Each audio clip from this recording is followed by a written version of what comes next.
পানি পানি সব ব্লগ করতে ব্যস্ত। আমার চুল উঠে গেল এখান থেকে, কি হয়ে গেল এটা? খাবলা মেরে দিয়েছি, খাবলা। ঠিক আমরা এতটাই মজা করে আমাদের সময়টাকে আমরা কাটাই। আর আমাদের যে সেদিনকে লাস্ট ডে ছিল ক্লাসের, আমরা ঠিক ফিলই করতে পারিনি, এত মজা করতে করতে আমরা সময়টাকে কাটিয়ে দিয়েছিলাম। তো দেন আমরা ওখান থেকে সাউথ সিটি চলে গেছিলাম। তো আমি আগেই ব্লগে বলেছিলাম আমরা সাউথ সিটি যাচ্ছি। তো সাউথ সিটি আমি কেন যাচ্ছি, কারণ আমাদের ম্যামে গিফট কেনার জন্য। তো অনেক কিছু দেখে লাস্ট অবধি ম্যামের জন্য এই ব্যাগটা আমরা পছন্দ করলাম। তারপরে যে ম্যামের যে অ্যাসিস্ট্যান্ট দুটো ছিলেন, তার জন্য আমরা এই দুটো ড্রেস পছন্দ করেছিলাম। তারপরে পেট পুজো করার জন্য আমি আর পরম চলে গেলাম ফুচকা খেতে। ফুচকা খেয়েও পেটটা ভরলো না, তারপরে চলে গেলাম আমরা পাপড়ি চাট খেতে।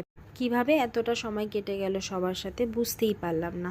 তো আবার দেখা হবে নেক্সট ব্লগে। টাটা।